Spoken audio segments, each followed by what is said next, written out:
Kia ora, welcome back to Wellywood Wargaming. My name's Damon and I'm your host in today's episode of Gang Guides for Necromunda. Now this one, of course, has been a very long time coming and I do apologise that it's taken me so long to do this one. However, I'm kind of impressed that I've managed to get through every single playable faction in the game of Necromunda to date, and this is the very last one, or at least for now, until they release some new gangs in the future, which I imagine they will. But we saved one of the best till last, of course, and I've managed to get a copy of the Book of Shadow off my good friend Selby.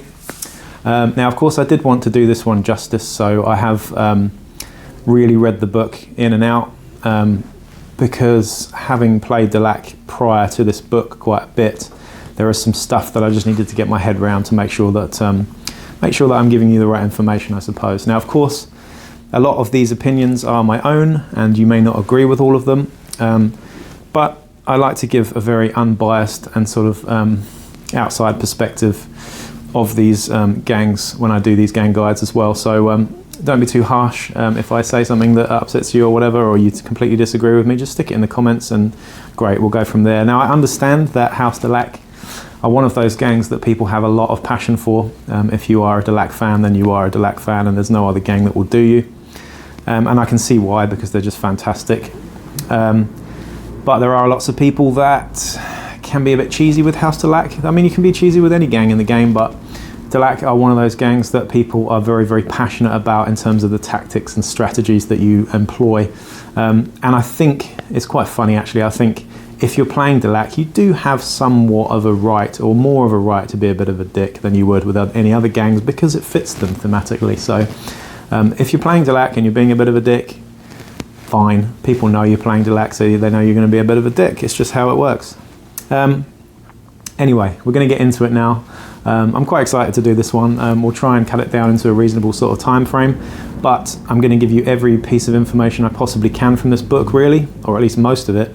And the first thing I'm going to go into, of course, are the sort of pros and cons and the general overview of House Delaque. So I'm going to put my shades on for this because I think it's probably quite appropriate, really. Now, House Delaque, who are they? Hard to say, really. They're the one gang in Necromunda, or the one house in Necromunda, that don't really have a defined industries, so to speak. They don't have the same sort of, common attributes that the other house gangs do have, because they're really hard to pin down. No one really knows where their bases are. Nobody really knows much about them. The history, what I love about this book actually is the history is kind of like, gives you several options. It's like they could be this, but they could be this. They could be, a Xenos species that's come from the depths of the center of the Earth, or they could be, they could be anything. It could be a bunch of robots, whatever. I love the fact that House Delaque don't really have an exact sort of background. It's like you make it up as you go along, really. They could be anything. You just never know. They are the masters of spying and information brokers of Necromunda, so I guess that is really the main sort of place that they fit in terms of their industry and stuff. They are assassins and saboteurs. They are just general, sneaky, steezy little douchebags with bald heads and trench coats. They're pretty awesome, basically. I love Delaque. So without further ado, we're going to get into the pros and cons here. Of course, in fact, I've written down a load of pros and cons here, and it's taken me a little while to sort of compile this because, Delaque are definitely one of those gangs that you do have to think a lot about before you start playing them. They are quite complex, I suppose. So we're going to get into the pros now. So some of the pros that I've written down here and some of the pros that I've thought about with House Delaque are fairly obvious, really, from the outset. And of course, this is taking into account everything within the new book here as well. So first and foremost is that they may employ lots of dirty tricks, tactics, and general sort of combos, I suppose. So they're basically now the psychic gang. So prior to this, they were just the sneaky gang. They are now the sneaky psychic gang. So we have lots of psychoterica and psychic powers. We're going to, of course, talk about this shortly. But for now, they are masters of dirty tricks, combos, and tactics, basically. So that means that they are highly adaptable, highly able to, shift play to the style of their enemies, basically. which is really, really cool and definitely a very fun way to play Necromunda.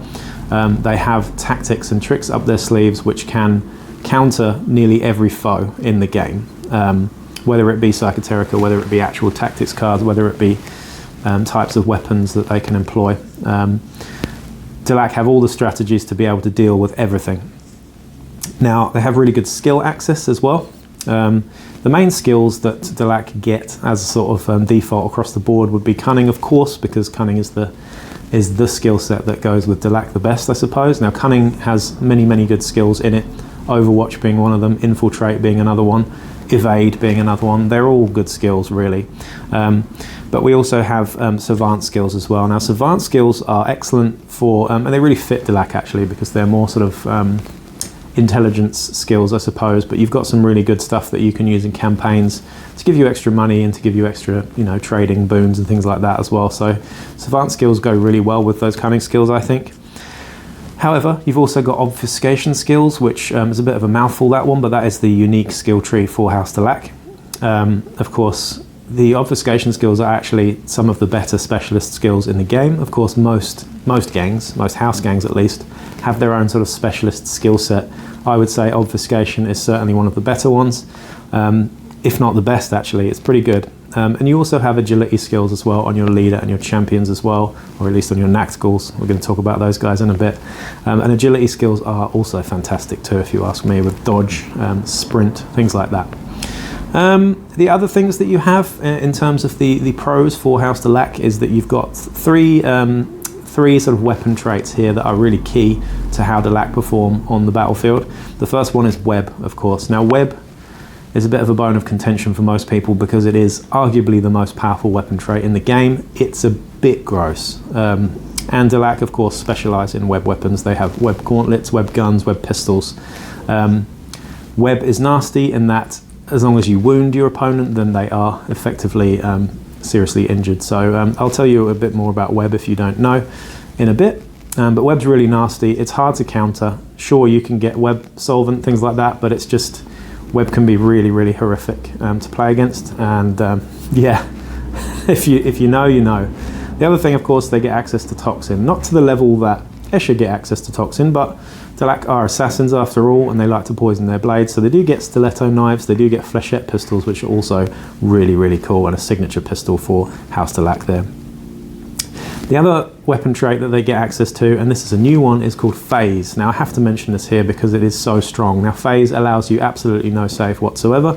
It also allows you no save from field armor either. So just to repeat that, no save from field armor or regular armor at all with Phase weapons. So pretty nasty, that one as well. The other thing that they've got going for them, which is definitely very strong, is that they've got very cheap gangers. So your base ganger is actually 40 credits for House Delaque, and they're arguably better than some other house gangers as well, because they have better willpower. In fact, no, sorry, better cool, with a cool of 6+. So they're actually pretty good for 40 credits. That's fantastic. However, that is sort of like offset by the expensive weapons generally and the expensive champions and other positions that you can get in the gang. But yeah, 40 credit gangers, really, really good there. In combination with that, we've also got cheap auto pistols too. So like you've got Escher with 5 credit las guns, Delaque have got 5 credit auto pistols, which isn't quite as amazing as the 5 credit las gun for Escher, but you know, auto pistols at 5 credits with regular ammo checks of 4+ instead of being a reclaimed auto pistol, really, really good. What's not to like about that? Give every single person an auto pistol for 5 credits and you're laughing, really. Another big pro for House Delaque, now that the Book of Shadow is out, is that they have the best, and I believe fully, and I'm going to say this with absolutely all of my heart, the best champion in the game, and that is the Nactgal. Now, toe for toe against a Death Maiden or a Stimmer, the Nactgal may lose out, but the special abilities for the Nactgal make him unbelievably scary and incredibly psychologically fucking terrifying and just awesome in every way. We're going to get into the specifics of why I think Nactgals are the best champion in the game, but they just are. The other thing I would say on that note is that they've got the best brute in the game by far. The brute is broken and it's kind of disgusting because not only is it very, very, very good in close combat, dishing out 10 attacks on the charge. Yes, 10. It's also a psychic, and it's also a brute, so it has decent armor, high wounds, high attacks. It's just really nasty. They've also got access to some really good hangers-on as well, and we're going to go into those shortly. But some of the hangers-on and specific dramatis personae that you can get for House Delaque are really, really amazing, and if you ask me, undercosted, particularly the dramatis personae there as well. Now, of course, the big thing to talk about, and something that we're going to go into in a huge level of depth here, is of course your sort of psychic and psychoterica elements to House Delaque. Now, I did say before, House Delaque are the sneaky gang, but they're now the sneaky psychic gang, so they've got both of those things to call on. Now, you can of course play Delaque with no psychoterica at all, and they're still very good, but psychoterica is really, really fun, and if you do know how to use it properly and you've got a tactical mind, then House Delaque are very, very rewarding to play because of this. Now, since this House of Shadow book came out, of course we did have Book of the Outcast shortly after. Now, Book of the Outcast does include rules for all 7 psychic tables, so telepathy, telekinesis, etc. And really it's down to arbitrators here as to whether Delaque do get access to these psychic powers or they get access to psychoterica on its own. That's really down to your arbitrator, because the rules are kind of vague here. Again, this Necromunda, so we don't always get restricted by rules as written. Sometimes it's just common sense. If it feels too powerful, then it's too powerful. If it feels underpowered, then it's underpowered. It's really kind of common sense in a lot of ways, unless you're a very new player to the game. If you are a new player to the game, then chances are, if I'm an arbitrator and you're a new player, I'll make things easier for you anyway by allowing you that access to those psychic powers in the first place anyway. So from my view, I think yes, Delaque are able to call on your generic 7 psychic power lists, but there are some powers in there which in combination with psychoterica can be horrific. But again, you've got this problem with every single gang in Necromunda. There are broken combinations and there are okay combinations. You'll know which ones are which just through playing them, I suppose, and that's the only real way to tell. However, I'm getting off topic a little bit here. The last thing that I would say that House Delaque have as a huge pro is, I believe fully, that they are the best looking Necromunda gang in the game so far. I just think, personally, from an aesthetic standing, I just think they've done a fantastic job with making really creepy looking, grimdark as fuck, excellent miniatures, excellent sculpts. I love the weapons. I love everything about them. Yes, I love my Cawdor, and I love the Cawdor miniatures too, but I think Delaque are incredibly rewarding to paint. Very easy to paint too, especially if you want to do it in a sort of Blanchitsu style like I have with my ones. But they're just fantastic looking miniatures. And to be honest, they also get some really, really good other stuff in their sort of booster pack, so to speak. So your Psygeist and your Nactghauls. You also get your Brute in plastic, which is really rare. All of the other houses have their Brutes from Forge World, and they're not very nice miniatures. The Brute that you get with House Delaque comes in plastic, which is fantastic. Plastic and fantastic. Those are all the pros, I think, for House Delaque. Of course, there may be more, but that's everything that I can really highlight right now. Now for the cons, for the downsides to House Delaque. Now, there aren't as many. There are certainly, the pros certainly outweigh the cons here, but getting into it, the first thing that I think and is glaringly obvious is that Delaque are probably the most complex gang in the game in terms of the style of play. They really do need somebody who has got a good tactical brain. Of course, you can be a complete beginner and pick up Delaque and still enjoy them, but to get the best out of them, you're really going to need to know them inside out. You're certainly going to need to know Psychoterica and skills and weapon combinations and stuff. But Delaque are very, very, very, very complex as gangs go. If you compare them to, say, Orlok or Cawdor, they are far more, far more complex. And they do require strategic play to be played effectively, because that is their strength. Their strength is their strategy, and that's really how simple it is. Now, they do lack strength, they do lack power, they do lack natural damage output, And they also lack toughness and survivability as well, because you don't have those ferocity skills, you don't have those brawn skills, you don't have the high toughness, and you don't have the high armor. You don't have big damage dealing weapons like bolt guns and shotguns, things like that, or combat shotguns at least. So when you look at them on paper, you think, really, where do they, you know, they don't hit as hard as, say, an Orlok gang or a Goliath gang. However, that is offset by those weapon traits that I was talking about, web and toxin, and also the tactics and the psychoterica and the psychic powers that you can employ, which make things far more interesting. You're not looking at dealing damage, you're looking at fucking up your opponent's day entirely and making them scared and confused, which is the shock tactics that Delaque employ, and why they are, I think, probably the most fun gang to play outside of maybe Cawdor. The other things I'd say that you know, House Delaque don't really have going for them is that they have the smallest house list in the game. What I mean is they're quite restricted to types of equipment. They have access to fairly minimal basic weapons. I think we only have auto guns, las guns, shotguns, and throwing knives are the only basic weapons that you get. So again, no bolt guns, no combat shotguns, nothing like that. They do get access to the same sort of grenades and war gear, but we've got a very, very stripped back sort of list here. Close combat and heavy weapons are the main two that are lacking here. Delaque aren't a close combat gang. They have a Nazgul, which is your close combat specialist champion, but and two of those weapons in the close combat list are restricted only to him, to the Nazgul anyway. So you do only have, I believe, 3 or 4 types of close combat weapons that are available to the rest of your gangers. They are good ones. Shock staves, stiletto knives, web gauntlets, which are fantastic. We're going to talk about these later, but we do have a restricted list. There's nothing very simple like an axe or a knife, and they're all quite expensive. No flails, which is a shame. But it suits Delaque. The next thing, of course, is heavy weapons. They only have one house heavy weapon, and that is a heavy flamer, which, again, I've said it in other videos, is dross. Sure, some people like heavy flamers, but to me, it doesn't even suit House Delaque. I'm not even sure why they have a single heavy weapon, to be honest.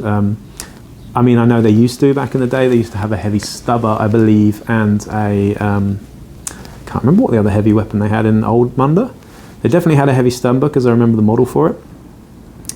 I think it was a las cannon. It was a las cannon, yeah. They had a las cannon. Again, doesn't really suit House Delaque. Heavy weapons just don't really go with their style of play, but if you want to do it, you can do it. However, you'd have to wait for the trading post to actually be able to get a decent heavy weapon. The other thing as well, and the last thing that I'm going to talk about in terms of the sort of downsides for House Delaque, is the miniatures, of course. I said that they're the best looking, however, they really are dependent on the upgrade kit. So more so than any other gang in the game, I believe. You do really need that extra upgrade kit for the long rifles, for just for all of the weapons, to be honest. However, I would say that the extras pack, the one that you get with your specialists and your champions, is probably the best value out of all of them, because you do get that brute in there as well. So that is that in terms of the sort of pros and cons of House Delaque. We're now going to move on to the next bit when we get into the fighter types now. Alright then. So getting into the actual individual fighter types for House Delaque now, we're going to talk about the leader first, of course, and that is the Master of Shadow. I know if my shades are freaking you out, that's fine, but that's the whole purpose of this video. You don't know where my eyes are looking, because we're doing House Delaque. Now, the Master of Shadow, he is the leader for House Delaque. He is 100 credits, and here are his stats. So, Master of Shadow has very average stats across the board, really. We've got movement 5, weapon skill, ballistic skill 3, strength, toughness 3, 2 wounds, initiative 3, 2 attacks, and his mental stats are 6, 6, 5, and 6. So very good willpower stat there. Everything else is just good. So nothing particularly stand out in terms of stats. He doesn't have the extra attacks that, say, an Escher champion has. He doesn't have the extra wounds that, say, an Orlok champion has. And he certainly doesn't have the extra toughness that, say, a Goliath has. However, he's pretty good across the board there. And for 100 credits, that's about average. So the Master of Shadow is, you know, he's not really a standout leader, I suppose, but he does have that excellent cool there as well. And when I talk about the rest of it, you'll see why he can be made even better. Now, of course, he has gang hierarchy, leader special rules, so and he also has the death of the leader sort of thing. He has that 12-inch bubble of bottle checks and things as well, leading by example, and he also has a group activation of 2 as well, and of course tools of trade, so it does mean that he can have multiple equipment sets if he so wants. Now, here's where it gets interesting. We've got Psychoteric Whispers. So this is something that I'm going to talk about throughout the whole gang list, because this is available to your leader, your champs, and, well, your leaders and your champs, I suppose. Now, Psychoteric Whispers means that for 30 credits, you can upgrade your leader to a Psyker. And it's an unsanctioned Psyker, not a sanctioned Psyker, so it does make them a rogue Psyker, not a legal one.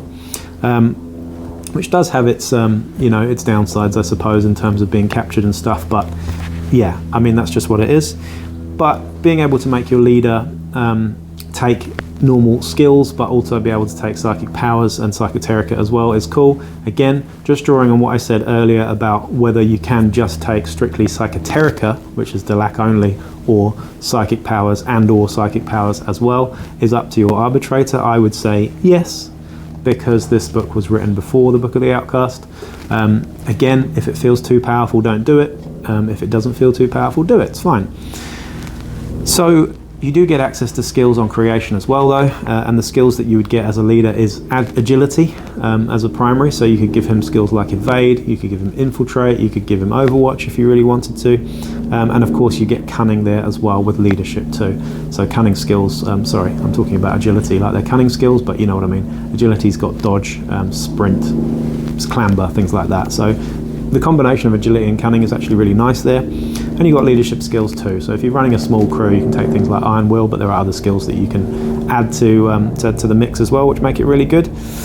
Now, in terms of the sort of the house-specific skill list there as well, we've got obfuscation skills as a secondary on the leader. So of course, like any other sort of house list, the obfuscation, the sort of specialist skill set is really usually reserved for the champions, or at least the specialist champions as well. So, excuse me, there's a helicopter flying around outside there, if you can hear that. I think they're looking for me. So going through the equipment list that we've got for the House Delaque leader here, like I said, the equipment list is fairly stripped back compared to a lot of other equipment lists, so it should take me less time to get through. Now, in terms of the basic weapons, I was correct. You only got 4. So you've got auto guns, las guns, shotguns, and throwing knives, which is not a lot, but you do get access to executioner shells on your house list, which is pretty cool. Executioner shells, off the top of my head, do give you a better long range bonus than they do short range, which is pretty cool. And they're really quite powerful too. The next thing though is pistols, and Delaque excel in pistol warfare. They've got plenty of them. So they've got auto pistols, flechette pistols, which are excellent. I'm going to talk about those in a bit. We've also got grav pistols, which are quite new actually. So previously it was just grav guns, but they've got grav pistols too. The only real difference on that is the range actually. We've also got hand flamers, which is unusual. I don't think they really suit House Delaque too much, but we've also got las pistols, stub guns, and of course the very, very scary and nasty web pistol for 80 credits here as well, which is cheaper than usual, and 90 credits I believe on the trading post. The next thing is special weapons. So there are a few special weapons that you've got here. We've got flamers, grav guns, long rifles, melter guns, plasma guns, and of course web guns there as well. So we've got some nice choice, a nice spread of special weapons there. I particularly like the plasma guns, the long rifles, and of course the grav guns and web guns there as well. But they're all good. Melter guns, if you really have to toast stuff, particularly now with ash wastes, then melter guns are even more relevant for getting through heavy armoured vehicles and stuff. The other thing, of course, is heavy weapons. Now, we said this before, I'm just going to skirt over it. The only heavy weapon that is available to you on creation is a heavy flamer. Just ignore it. In fact, ignore that it's even in this book, because you're not going to use it. Close combat weapons now, though. What I really like here is that you get access to digi-lasers for 25 credits. Now, digi-lasers give you just +1 extra close combat attack, but I believe you can have 10 of them. It's very expensive to do that, but just giving you loads and loads of attacks is kind of funny. We've also got shock staves, which are one of the best close combat weapons in the game for 25 credits. I think they're excellent in that they have versatile range on them, and they also have shock as well. So versatile and shock being quite nice, similar to a shock whip, but I think shock staves are kind of arguably better in some ways. We also have stiletto knives and web gauntlets. Web gauntlets are Delaque specific and really quite good. However, they do have the downside, and I'm still not sure whether it was initially a misprint or not, but we're going to talk about that in a bit. For armor on your leader, you can take light carapace armor, so he's the only guy that can get decent armor, I suppose, in light carapace. However, light carapace is always very expensive with 80 credits as well, but we've got flak and mesh armor there too. You can take armored undersuits as well if you want a bit more survivability for your leader, which I usually do, for 25 credits. Now they can take gun shrouds, infrasights, monocytes, and suspensors, of course, too. And we've got cephalopod spectres as the house pet for your leader there as well, which is basically a flying octopus. And that's that. So your leader, talking about your leader, what I would equip your leader with. Again, personally, I always favour a leader in most gangs, actually, that is a mixed bag. Someone who can be quite adaptable, not just a one-trick pony. I like my Delaque leader to have a long-ranged weapon and perhaps a shorter range and a close combat weapon. So ideally, a pistol, a close combat weapon, and either a special weapon or a basic weapon too. Of course, you don't need that from creation. You can get that later on, but I've seen people running Delaque leaders with shotguns. I've seen them running with long rifles so that they can stay back and out of the way. But seeing as you get access to Psychoterica and Psychic Powers now with such a good cool of 5+, such a good willpower of 5+, I would say that building a Psychic leader is very, very viable indeed, particularly if you can take those Psychic Powers, which are arguably better than the Psychoterica. However, we're going to talk about all that stuff later, but you could, for example, make him into a telepath and make him really, really, really scary indeed with Psychic Powers like Hallucination, Terrify, Mind Control, etc. So there you go. There are some ideas that you can do with your leader there. Special weapons can be nice too. He can be, I think I have my Delaque leader had a plasma gun and ended up having a lightning claw as well. So plasma gun, lightning claw was a pretty nasty combination with a falsehood and stuff. He was just nasty indeed. And had a pet rat too, which was quite interesting. But enough about me. Alright, so the next fighter type is your generic Delaque champion. Now this guy is called the Phantom, and he is 85 credits. So he's a bit cheaper than your leader, of course, because he's not as good. But he's pretty good. And here are his stats. So we have movement 5, we have weapon skill and ballistic skill of 3+, which is pretty cool. So he's basically the same in terms of his weapon skill and ballistic skill as your leader. He's got the same strength and toughness as your leader. He's also got initiative of 4+, which is slightly worse. So an average initiative there, but he's got 2 wounds and 2 attacks. And his mental stats just aren't quite as good as the leader there with 7, 6, 6, 6 instead. So he's got a slightly lower leadership and a slightly lower willpower too. Otherwise he's exactly the same. So stats-wise, he's a pretty good champion, actually, for 85 credits. He has the same rules that any other champion have, so he has group activation 1 instead of 2. He has tools of the trade, which means you can take those multiple, equipment lists, loadouts, I suppose. And, of course, the best thing about this guy is that he can also be given psychic powers as well through the Psychoteric Whispers there for 30 credits. Now, just drawing on what I was talking about with that, actually, you can upgrade later on as well, so you don't have to do it on creation like you do with, I don't know, there are some other examples, but you can upgrade later on using experience instead of cash, or you can pay to be a psyker as well, which is kind of cool. And when you're recruited, of course, you do get access to a primary skill too. The primary skills here are slightly different to your leader, so you don't get agility as a primary skill here. You do still get cunning, of course, because that's such a Delaque thing. And you do get savant, and you do get obfuscation there as well. So slightly different. You can build this guy with savant skills to be slightly better in campaign play. You can give him obfuscation skills, which we're going to talk about in a bit, to give him even more fun stuff, fun options. But of course we've got cunning there as well, which are just excellent in general. Now we have exactly the same weapon list here as we had with the leader, so there's actually no point in going into this in too much detail. Same heavy weapons, and of course this guy gets no restrictions on his equipment either. But he's still a very viable psyker. If you want to build one of these guys as a psyker, you absolutely can. He doesn't have the willpower 5+ that your leader does. He has a 6+, which is still way better than average. But he can certainly be a decent psyker as well. But there are some really good combinations that you can do with those skills too, with obfuscation and being a psyker, etc. too. So that is your generic champ. Now moving on to the most exciting thing, I think, personally, about the Delaque list and this book in general, to be honest, and that is the incredibly amazing Nachtgul.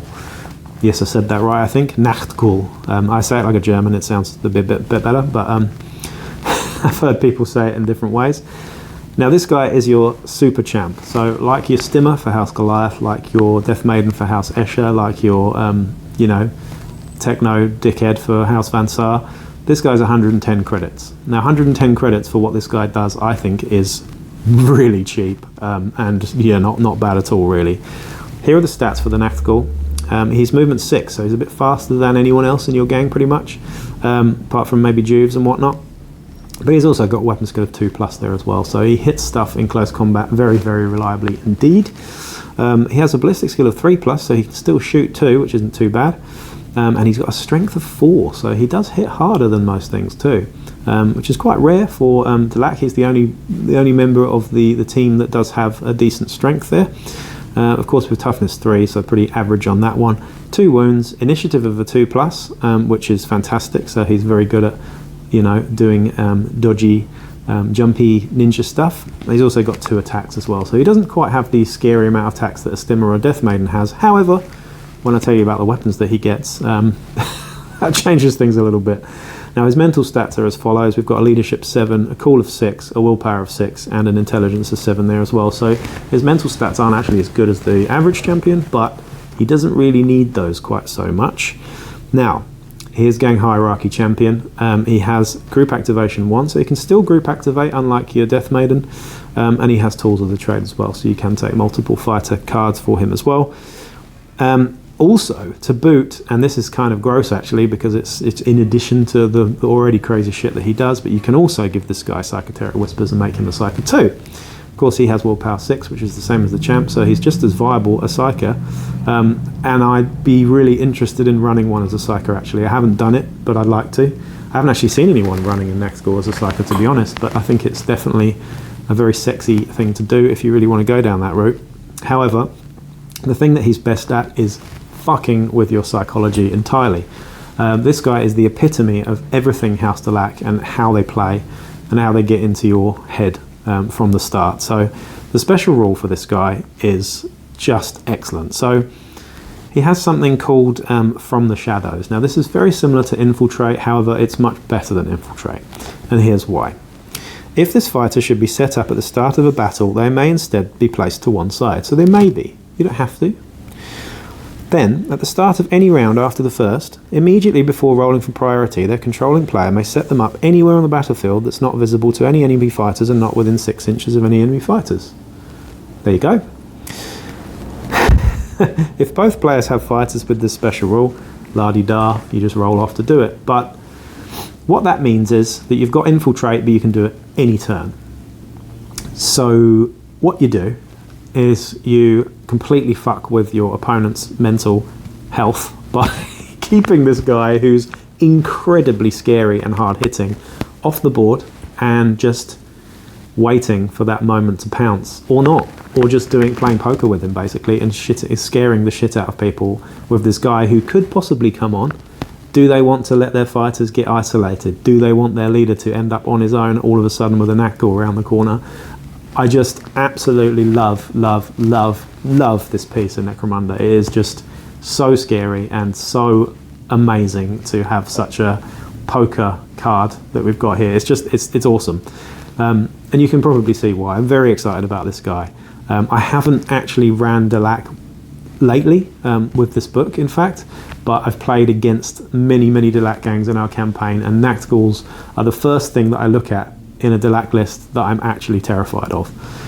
Nothing else scares me that much except for the web guns, but when I set up against a Delaque gang with any gang, the first thing that I am thinking about is how I go about destroying this Nachtgul as quickly as possible. And the answer is you don't, because you never know where they're coming on, you never know what they're going to do, and they are terrifying. It is just awesome piece. So there you go.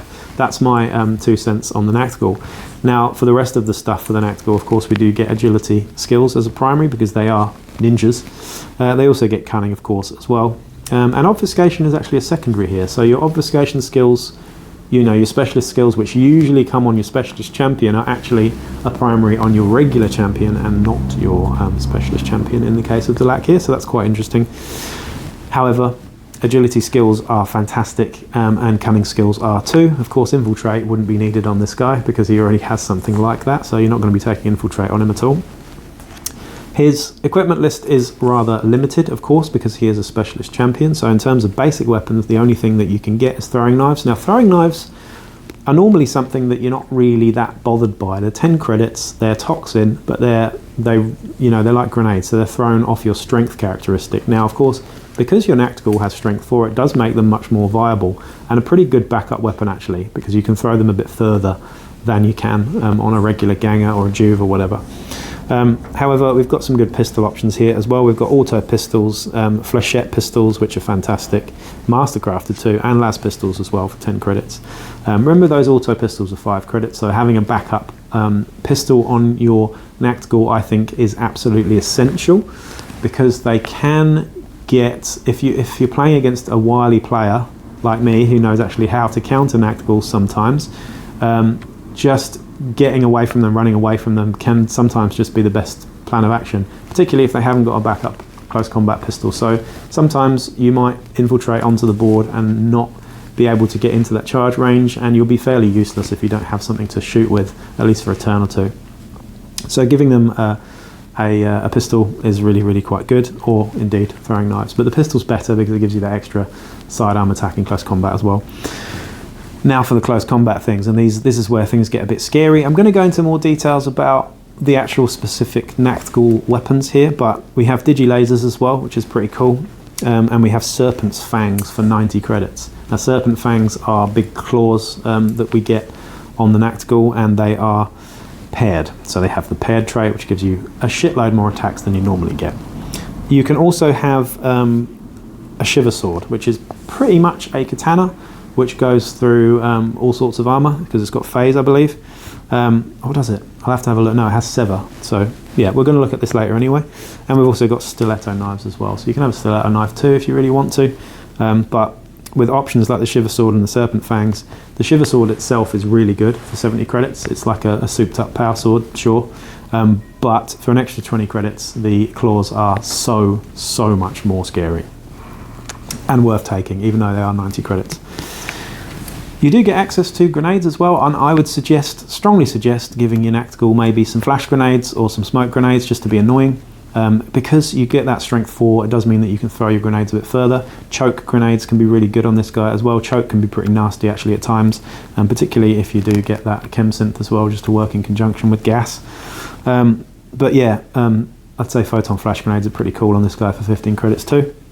In terms of armour, we've only got flak and mesh, but we can take an armoured undersuit as well, and your bio booster, grapnel launcher and things like that also for this guy too. Other than that, we can also take cephalopod spectres, which I imagine is kind of weird in conjunction with this guy, but they would infiltrate onto the board with you and just give you a bit of a backup in terms of being a pet. But I really like the Shiver Sword. But if the Serpent Fangs didn't exist, I would always take the Shiver Sword. However, the Serpent Fangs do exist, so I always take the Serpent Fangs, unless you really need that cash to spend on another Juve or something like that. But your Nactgul is a absolute terror. He's going to mince people in close combat with that weapon skill 2, strength 4, and 2 weapons which are absolutely devastating, particularly the Serpent Fangs. But the best thing about him really is just that shock and awe terror tactics of just having him available to come onto the table whenever you really want, to be honest, and just watching your opponent, shitting themselves about when you're actually going to do it. So that is the Nactgul for you. So the next one we're going to talk about is the prospect for House Delaque. Now every house gang has a prospect. This one has kind of an unusual one, and this is the Psygeist. So the Psygeist are psychic teenagers and kids pretty much who they're psychic Juves pretty much. So there you go, if you can imagine what that's like. There's a picture of one there. They're pretty weird, kooky looking guys, and they've got their own distinct sort of role and flavour in the gang. I mean, you don't have to take these guys, but they're pretty cool. I am not sure whether I would take too many of them, but I'd certainly take 1 or 2. Now these guys are 60 credits, so they're certainly not cheap. However, they're pretty good. The stats are as follows. They have a movement of 6, so they're pretty fast. A weapon skill 4, so they're definitely not too bad in close combat. And they also have a ballistic skill 5, so they're certainly not good at shooting, but much better in close combat. They have a strength and toughness of 3, wounds 1, initiative 3, so like a Juve, attacks 1, and then the leadership stats is 9, coolness 7, willpower 8, and intelligence of 8. Now, these are psychic Juves, so they don't have great stats, and their willpower is below average with an 8 as well. And these are the guys that are going to be using that willpower stat the most. So it's always a bit perturbing, but I suppose they had to nerf that stat a little bit, otherwise you could just be going off with psychic powers all over the place. But it gets a bit more complex here as well, though. So these guys, again, they're prospects. Just quickly, they're prospects, so they have, you know, if they get shot down, oh no, they don't have that rule, actually. Sorry, ignore me there. Oh, yes, they do. Yeah, hot-headed. So if they get shot within 3 inches of someone else or seriously injured, that ganger doesn't freak out because it's just a prospect. They don't really care. They've got fast learner as well, which means that they're slightly less XP to level up, and they're non-sanctioned psychers as well. So these guys come with the non-sanctioned psyker thing there. So they are a psyker, and they do get a psychic power as well, which is pretty cool. Psychoteric power there as well. So, and they may be promoted to a Delaque Phantom or a Delaque Natgul there as well. And they get Psychoteric Mastery too. So a fighter with this special rule is a Psyker, as described in the Necromunda rulebook, and is able to use Psychoteric Whispers, as described on page 97. The fighter must choose one discipline, Madness, Delusion, or Darkness, to specialise in, and may immediately select a single weird power from that discipline to know. During campaign play, this fighter may gain additional weird powers from the chosen discipline in exactly the same way as they might gain a primary skill by spending 6 XP to gain a random weird power, or by spending 9 XP to choose a weird power. So it's a bit of a grey area. There is one part here that says that you must choose between Madness, Delusion and Darkness, but then it does say weird power as well. So it's really down for interpretation with your arbitrator, whether they can take psychic powers or not.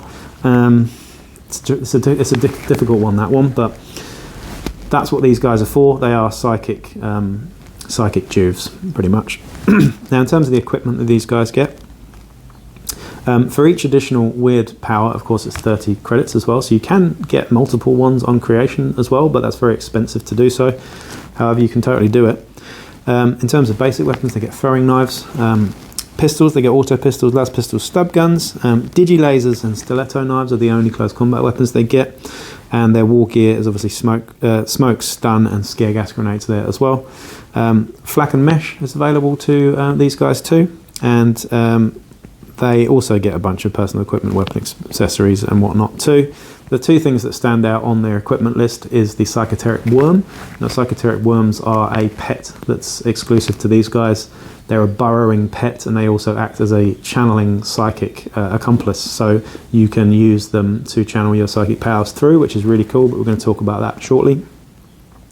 The other thing is they get a Psychomancer's Harness too, which is 110 credits. It's very expensive for what it does, but we'll go into exactly what the Psychomancer's Harness does at a later point. Now, they're a bit of a weird one.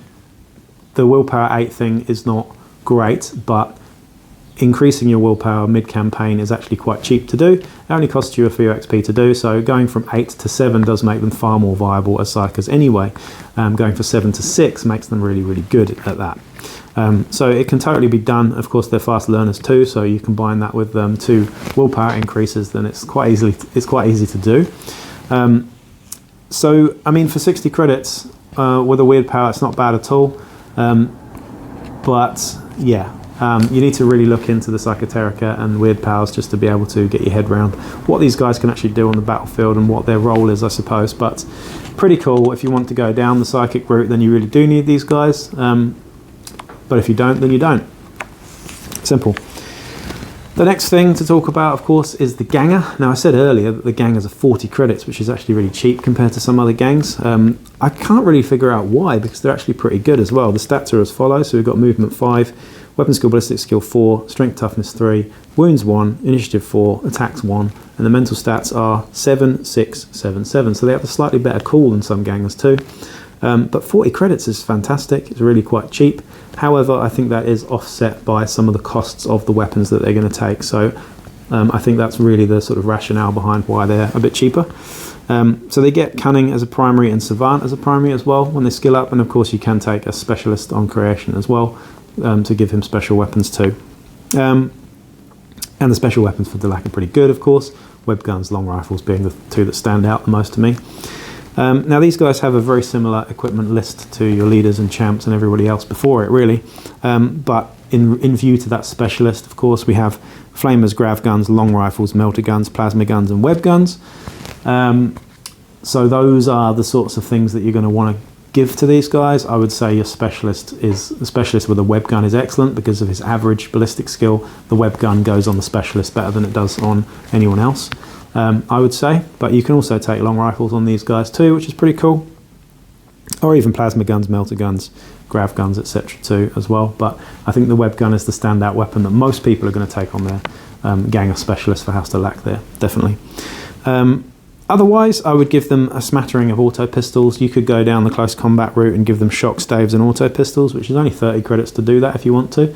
Or you could just go down the typical sort of las gun or auto gun route. Both of those are 15 credits. If you want to spend a bit more and want some slightly more damage output, then go for shotguns as well with that solid damage too as well. But I would say a smattering of las guns would be best, and maybe some just auto pistol gangers as well if you really want to go there. But of course we do have Juves too, so we're going to talk about those before we move on to the rest of the gang. And the Juves are the last piece in the puzzle here for House Delaque. Of course the Juves are only 25 credits, which is very, very cheap. Are they the best Juve out of all of them? Not really. Here are the stats though. We have a movement of 6, which is of course nice and fast. So fast is your Nachtigall and your Psygeist, but they're also movement 6 as well. So Delaque are actually, 50% of the gang is actually above average speed, which is quite cool. They have a weapon skill of 5, a ballistic skill of 5, strength toughness 3, 1 wound, 1 attack, initiative of 3+, which is slightly better than the average, and their mental stats are 9, 7, 8, 8. So a cool of 7 for a Juve is not too bad at all.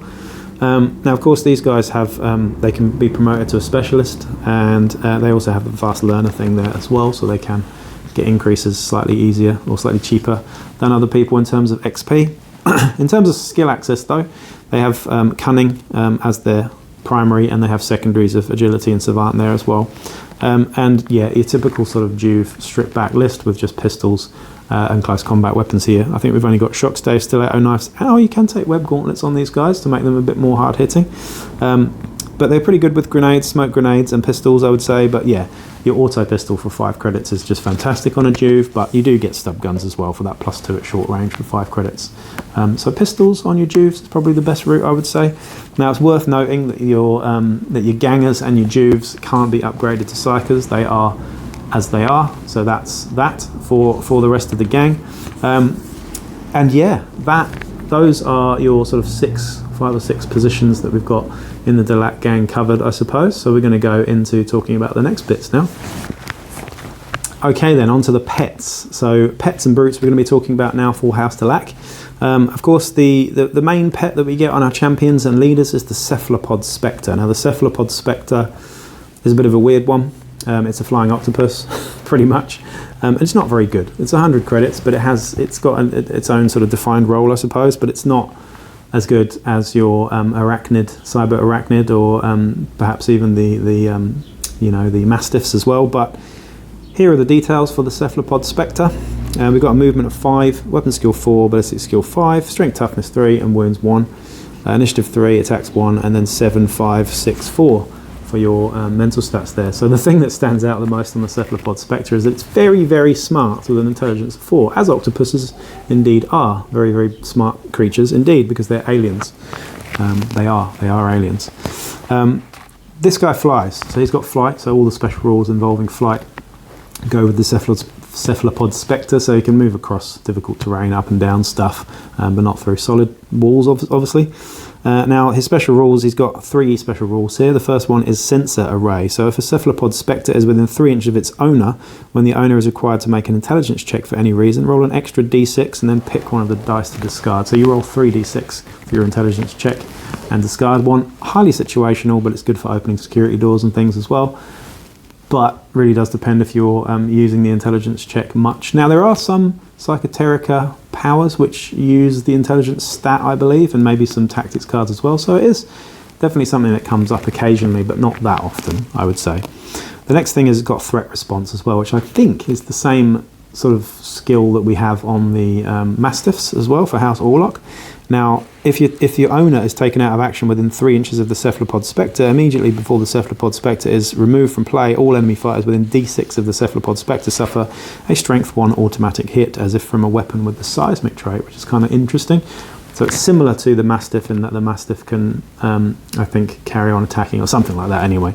But quite cool. Or am I just getting that mixed? No, threat response is actually a Paladinite skill, I believe. So ignore me there, but it's similar to something that one of the other pets has. My brain's a bit addled at this point. Now the other thing it has is Watchdog. Now it's funny that it's called Watchdog because it's actually a Watch-Ock. Not a dog, but if the Cephalopod Spectre's owner is a sentry in a scenario that uses sentry special rule, they can attempt to spot attackers even if they're not within the vision arc. In addition, the d6 roll to see whether a fighter is spotted has a +1 modifier as well. So again, good in that scenario, but you're not playing many scenarios where you're having sentries generally, or are you? I don't know. It depends on your campaign structure, I suppose, but we don't play that many of those sort of scenarios generally. There aren't that many out of the hundreds of scenarios that there now are. Not many of them actually involve sentries. So again, quite situational. In terms of the skill access, of course, they can level up and get cunning skills as well. But they're armed with shock tendrils too. We're going to talk about shock tendrils in a bit when we go through the specific Delaque weapons, but I believe they're just almost like a shock whip, I suppose. I think they've got versatile, and they've certainly got shock, of course. So if you ask me, 100 credits for that is a bit of a rip-off. I would certainly never take one. Maybe I'd take one just for how they look, because you could certainly use some cool modelling of sort of like cyber octopuses with mechadendrites and whatnot would be quite cool to model. But there isn't an official model for these guys yet, I don't believe. I imagine they will do one through Forge World at some point. The next pet to talk about, and this is the pet that's exclusive to your Psygeists, and this is the much better pet in the game, is only 70 credits, and this is your Psychoteric Worm, which I must admit, the models aren't as nice because they don't look like worms. I think they'd look really cool if they looked like cyber sandworms from Dune, but they don't. They look like mini dragon, mini sort of snakes. I think they're just not very well designed, if you ask me, so I would chop the heads off and give them skulls instead, or make them into slightly more wormish looking things, because they are called worms after all. The stats are pretty similar to your Cephalopod Spectre. They're slightly faster though, so they've got movement 6, weapon skill 4, ballistic skill 6, so they certainly can't shoot anything. They've got strength toughness 3, 1 wound, 1 attack, initiative 4, and their mental stats are leadership 8, cool of 5, which is really good, a willpower of 6, and intelligence of 8.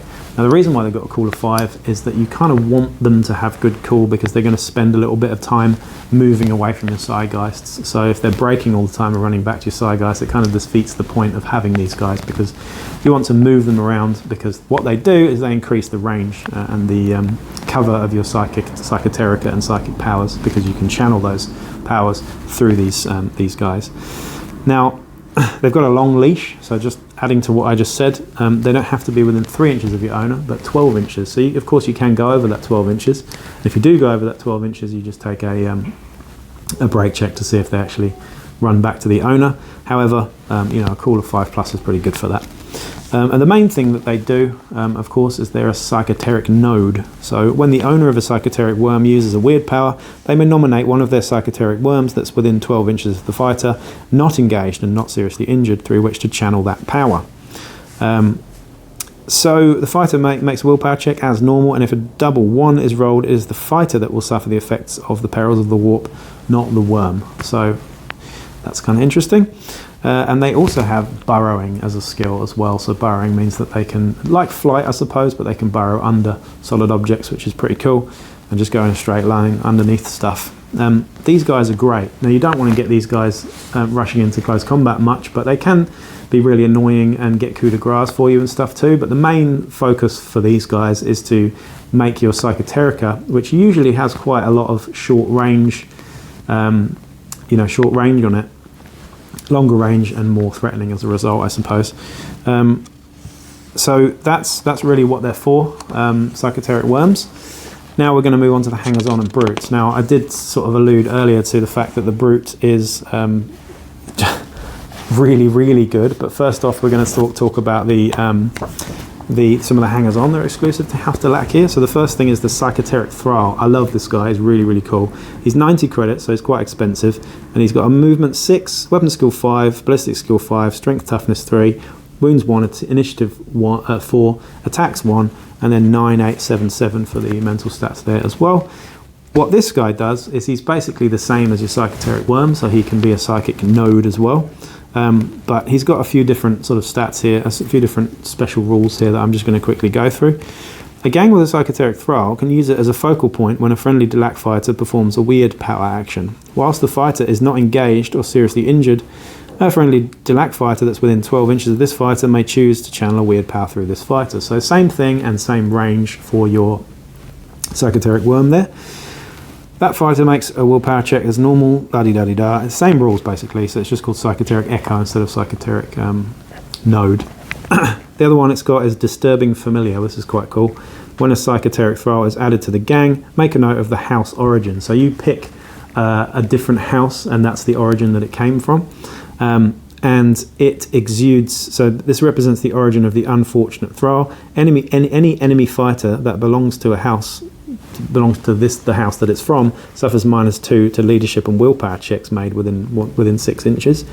If it's not from that house, then you suffer -1 anyway. But if it is from your house, say you're playing Vansar against Delaque and they've got one of these and it's a Vansar, then you're -2 on your willpower and leadership checks if you're within 6 inches. Pretty cool.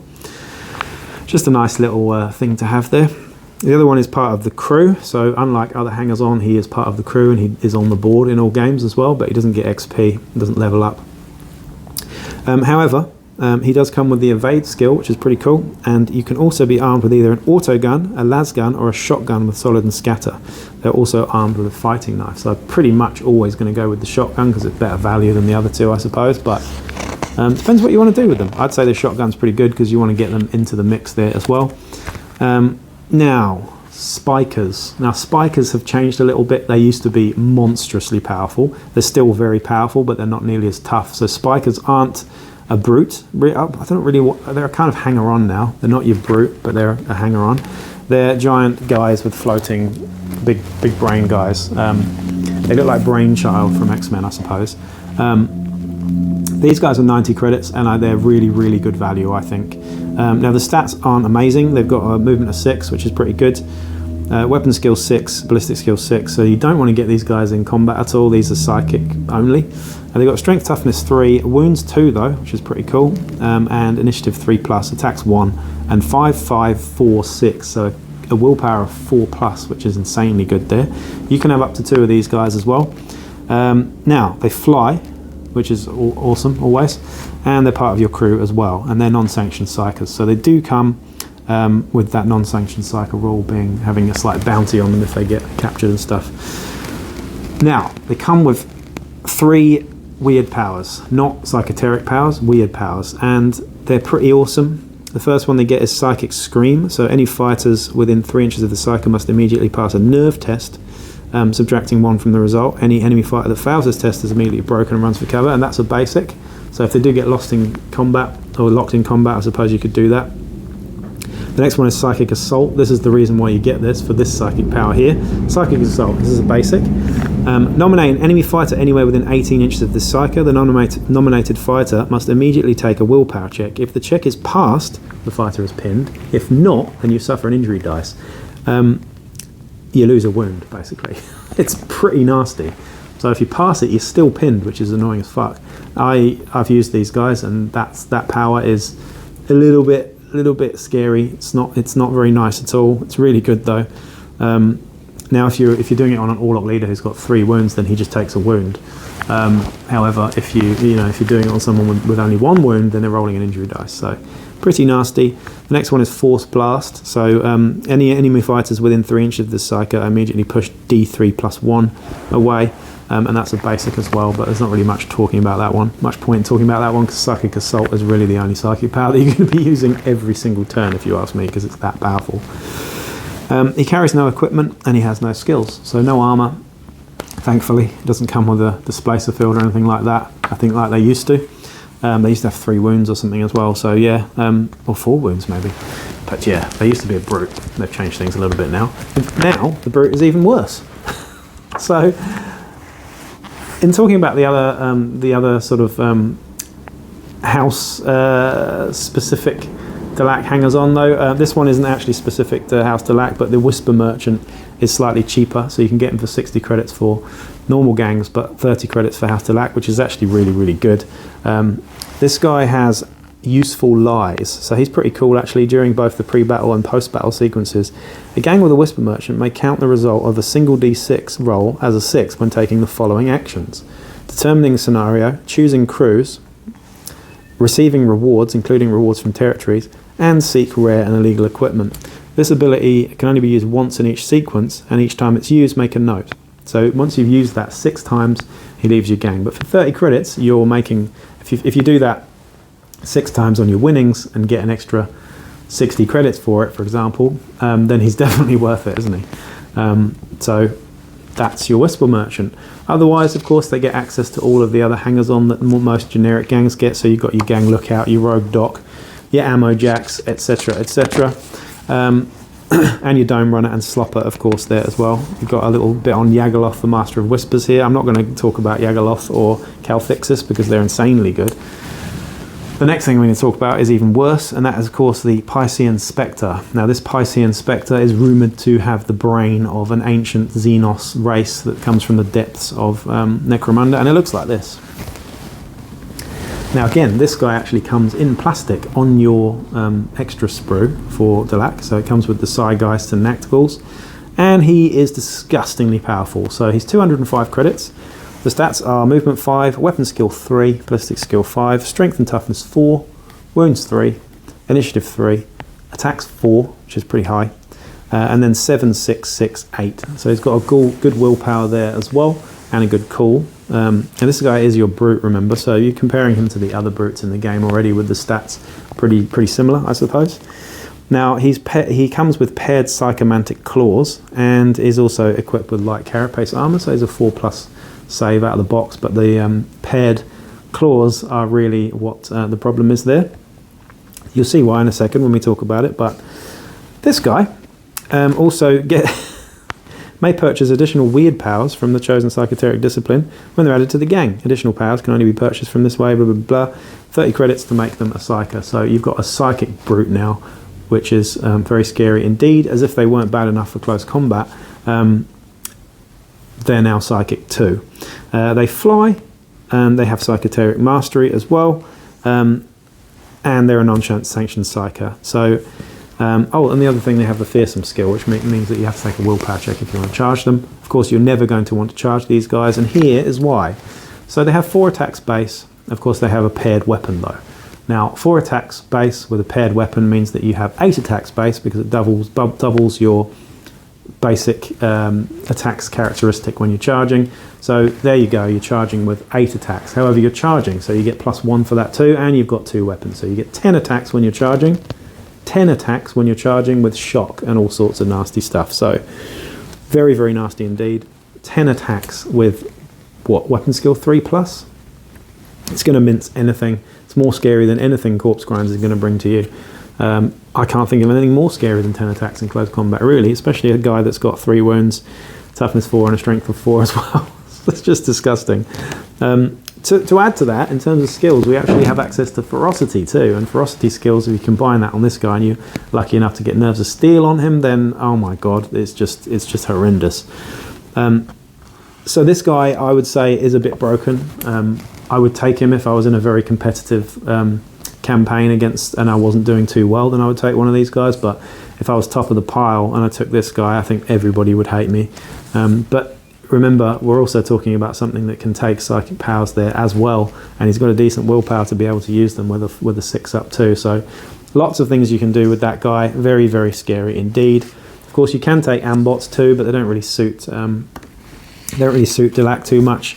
And I think you get access to your Jotun H-grade Ogryn Servitor as well, which is your other generic brute that you get access to as well with House Delaque. So that was that. We're going to move on to the next bit now.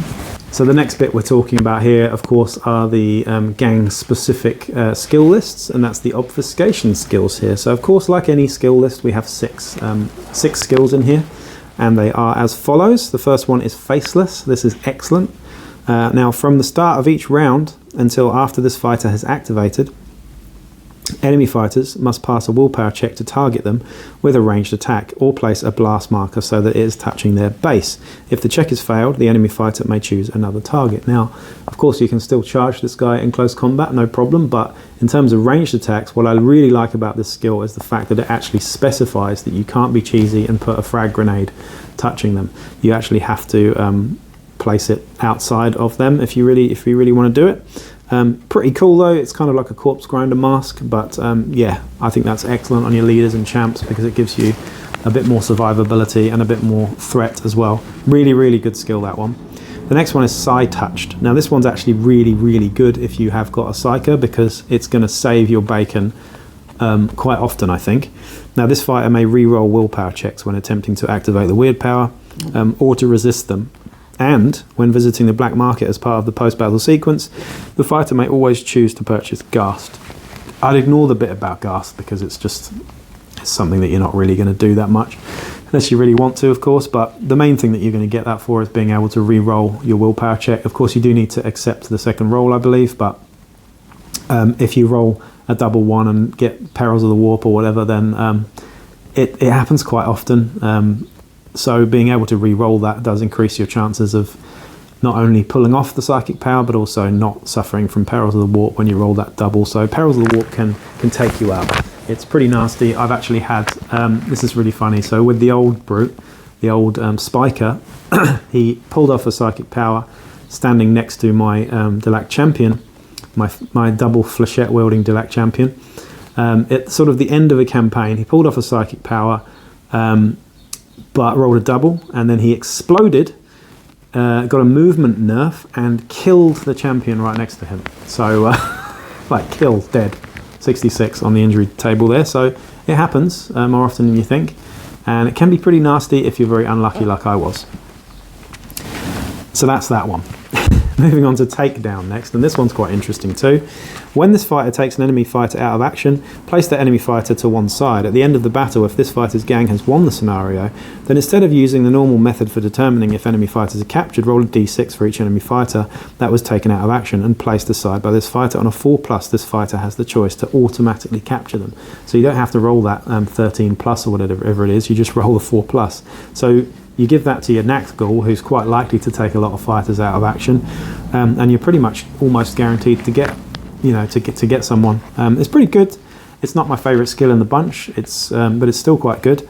The next one is Rumour Monger. I quite like this one too. So this is a post-battle thing that you can do. You can spread rumours. Now, make an intelligence check for the fighter. If they pass, reduce the reputation of the gang that they just faced by D3, and increase the reputation of your gang by the equal amount. So if you're in a campaign that does use rep, and you're going to need rep for hangers-on, things like that, then you can use this and be really, really annoying in every single post-game and get your rep to stupid heights and get all your opponents to have rep far lower than yours as well. So you can guarantee you're winning the rep off in a campaign if you have that skill. Of course, you can have that skill multiple times as well, which is pretty annoying. But you can force people to not be able to take brutes and not be able to take hangers-on and stuff just by deliberately making their rep get lower and lower each time they face you, which is quite cool. The next one is Fake Out. Fake Out. So when making the roll to determine the scenario during pre-battle sequence, the fighter's gang may roll 3d6 rather than usual 2. One of these dice chosen by the player must be discarded. So we don't roll off for scenarios in my campaign, so that skill's fairly useless. you might, and if you do, then great. But if you don't, then don't take it. It's really that simple. It's quite a simple skill as well, but we just wouldn't use it in our campaigns because we don't roll off the scenarios. We have set scenarios to choose from each week, and we just amicably agree on what the scenario is that we're playing. The last one is Doppelganger. So during the select cruise step of the pre-battle sequence, this fighter's gang may attempt to include an extra fighter than normally allowed by the scenario. However, have the leader of the enemy gang make an intelligence check. If they fail, this fighter's gang may include one extra fighter in the starting crew. Very situational, that, and most opposing leaders are going to have quite good intelligence generally, or above average anyway, so it's not an optimal skill. It sounds good, but when you really think about it, enemy leaders are nearly always having good intelligence, and as a Delaque player, you're not really looking to have lots of numbers. You usually got quite an elite gang anyway, so I don't know, I don't like that skill myself. It seems a bit meh, so that's that. Moving on to the next bit now. The first thing I haven't spoken about yet though is your psychoteric choirs. Now this is a special thing for Delaque, and this is what makes Psychoterica. Before I talk about Psychoterica and you think about the limited ranges on the Psychoterica, psychoteric choirs is something that is a really important thing to get to grips with, and this is again one of those reasons why I find House Delaque quite complex for new players. Now psychoteric choirs work like this. So all Delaque share a link to the Psychoterica, and even if they're not skilled in the use of psychoteric whispers, can aid those that are. So when a Delaque fighter, including house agent, hired guns, hangers-on and brutes, uses a psychoteric whisper, or uses psychoteric power, its potency will be increased for every friendly Delaque fighter that is within 3 inches of them. So you add to the potency and the range of your psychoteric powers depending on whether you're surrounded by a bunch of guys or not. You have to be standing and not engaged though to give you that bonus. But as the other Delaque join in the hissing whispers under their breath, each eligible Delaque fighter within this range will increase the range of the psychoteric whisper by 1 inch to a maximum of plus 3 inches there as well. In addition, the psychoteric whisper will be harder to resist, and any intelligence check made to resist the psychoteric whisper must be reduced as a result of the dice roll by 1 for each friendly fighter within 3 inches as well. So you make it harder to resist, but you also, most importantly, add 1 inch to the range per fighter that's within 3 inches of you. Really, really cool. Getting into it now then. So the psychoteric powers here, if you compare them to the Book of the Outcast and the psychic powers that are in the Book of the Outcast, of course you're going to look at them and you're going to think, well, the psychic powers in Book of the Outcast are just better. And you wouldn't be wrong, really, because they usually have longer range, they're usually more damaging. Well, the main thing you're going to take away from this is the range. However, don't forget we do have that psychoteric choir, and we do have ways of being able to channel these psychoteric powers through worms, through what's the guy, the thrall as well, to make these things much better. There are also combos that you can do with tactics cards and stuff too, which make this really, really scary. Now there are some in here which are very, very powerful as is, and there are some that do require a little bit of thinking around, I suppose, but we're going to get into them now anyway. There are 3 types of psychoteric powers. We've got madness, delusion, and what's the other one? Darkness as well. We're going to start with madness though first. So if you specialize in madness, then these are the madness powers we've got here. First one is existential barrage. This is a simple as well. So choose an enemy fighter that's within 1 inch of the psycho. The fighter immediately makes an intelligence check. If the check is failed, they become broken and immediately flee. If after they've moved, there are any fighters friendly to them within 5 inches, those fighters must also immediately pass a nerve test and become broken. So it is only 1 inch away, but remember we can increase that, and we can do it through your worms and thralls as well. So you could pop a worm up, do this, and then if that fighter's unlucky enough to break towards a group of his own fighters, they can all break too, and you can start this domino effect of enemy fighters breaking, which is really cool. And if I was the opposing player, it's quite fun too. It also means that if I recover from those bottle checks, I do get that XP as well, which is quite nice. Takes the edge off it being so nasty, but really, really cool. I love that one. It's really fluffy, really well thought out as well. So well done, Games Workshop, for that one. Terrible Truths is the next one. I really like this one. So choose a single enemy fighter that's within 3 inches of the Psyker. That fighter must immediately make an intelligence check. If this check is failed, they gain the Insane condition. Now we know how powerful the Insanity condition is.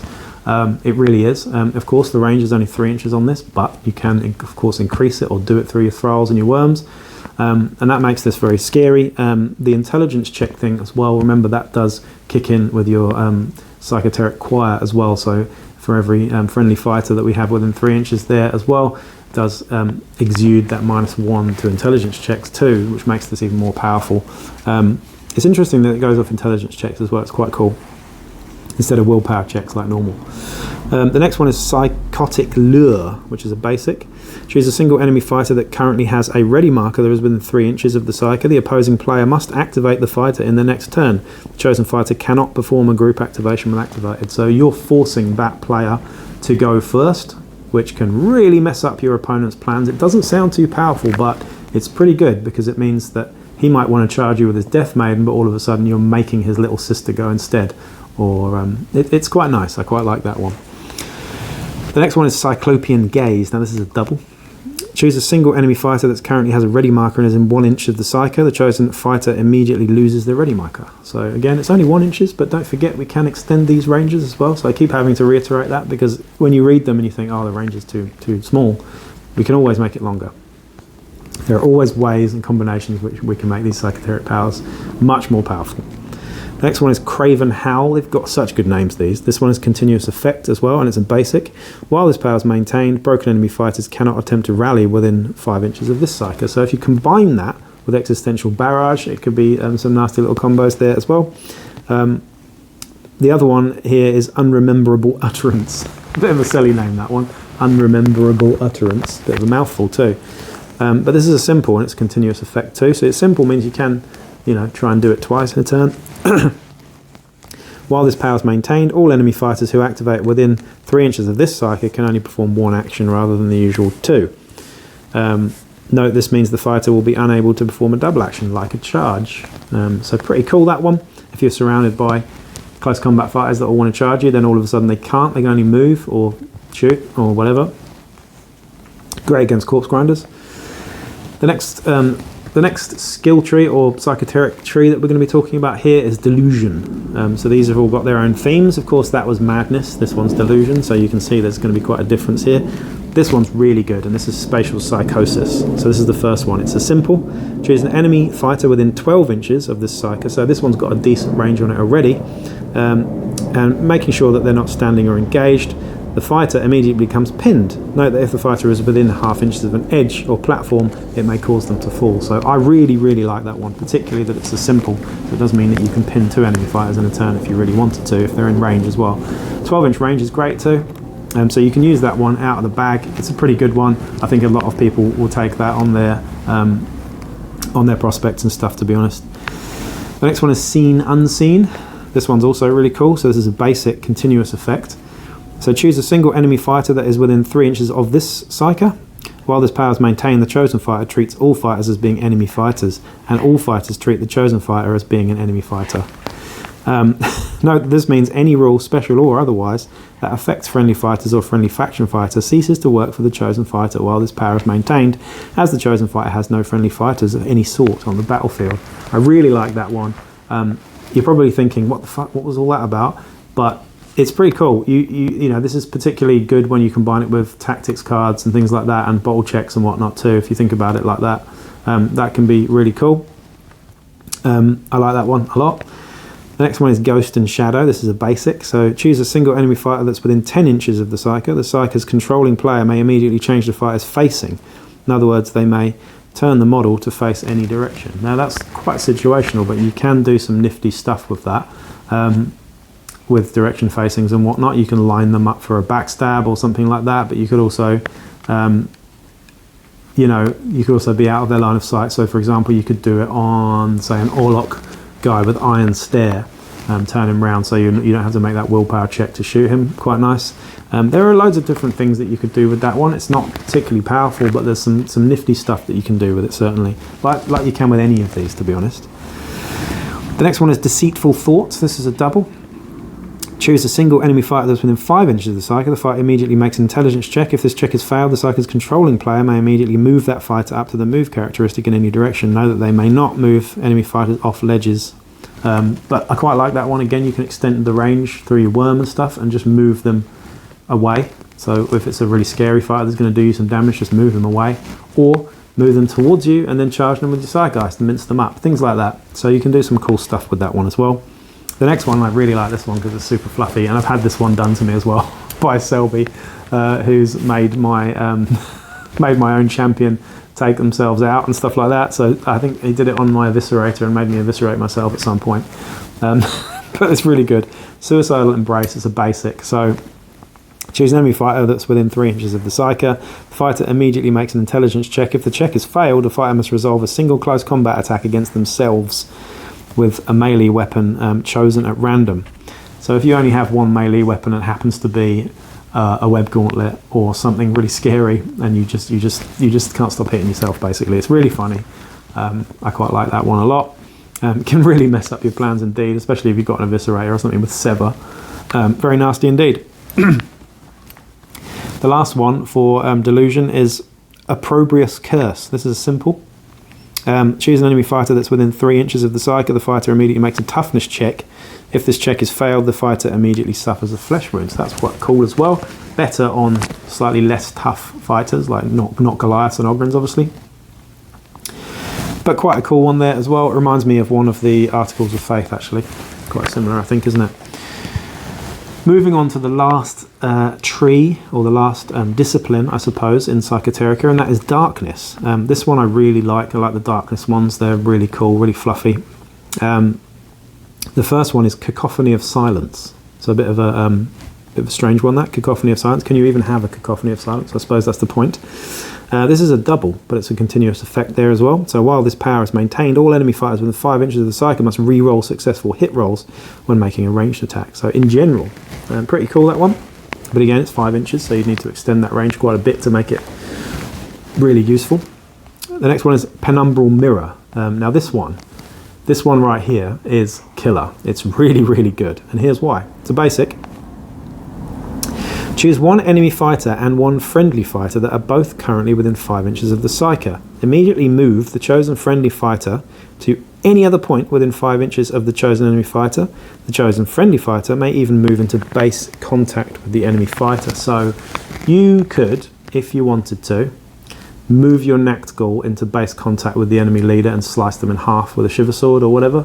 Or you could even move that giant Piscean Spectre into base contact with something. Or you could just move your fighter away if they're in range of, or threat of being taken out by that enemy. There's so much stuff you can do, but being able to slingshot your fighter away is really, really cool, particularly because they don't lose their activation. They can then activate. So if you do it as a group activation, similar to Overseer, you can slingshot that Nactgul into close combat, and then the Nactgul can make that fight action. So those are things that you can do. Those are things that that Selby's used in campaign against me, and my god, that can be powerful. So you really have to stop that happening, and there are ways to counter it. I've tried my hardest to counter that, and I've managed to do it in a couple of situations. But Penumbral Mirror, excellent skill, particularly on a champion or a leader that's chaperoning a Nactgul or something powerful in close combat. I think it's very good for. The next one is A Perfect Void. So this is a basic continuous effect here as well. While this power is maintained, the Psyker counts as being in full cover to all enemy fighters within 10 inches. That's pretty cool as well, but not the best one, but not bad. You could just, of course, take Evade instead, which would be good too. The other one is Eternal Slumber. This is a double, so all seriously injured enemy fighters within 3 inches of the Psyker immediately go out of action. Now you can extend the range on this too, but you could essentially, if there's a bunch of people that are seriously injured, say 2 or 3 lying around, you can coup de grace all 3 of them at once, not only being an absolute cunt to your opponent, but also getting the XP from it as well for taking out those fighters. So really nasty. There's potential for that one to be, it's very situational, but there's potential for that one to be incredibly scary too. Eternal Slumber. It is a double though, so you can't move and do it unless you've got a tactics card that makes you want to do it too. Cloak of Whispers. Basic continuous effect. While this power is maintained, the Psyker and all friendly Delaque fighters within 3 inches of them cannot be targeted or be affected by any gang tactics played on the enemy player. That's awesome. Really like that. So you can have a bubble. It says targeted. It doesn't say targeted by shooting attacks either. It just says targeted in general by any tactics or anything. So really, really cool. You can have a little bubble that's just completely immune to whatever for that turn. And the last one of all of the psychoteric powers here, and one that I have seen quite a bit of use of as well, is Sight Blight. This one's a basic, and it's also a continuous effect as well. While this power is maintained, all enemy fighters within 5 inches of the Psyker count as being affected by pitch black rules, as detailed in the Necromunda rulebook. Note that this does not actually create an area of darkness and only affect those who enter or remain in range of the Psyker. So you can make a little, you can make them subject to the darkness condition. So it means that they can't shoot out of it so easily. It means that they can't do some of the things that they're going to want to do. Again, you're probably going to want to use your psychoteric worm and stuff to get nearer to people to actually trigger that properly, but pretty cool, as I'm sure you can agree.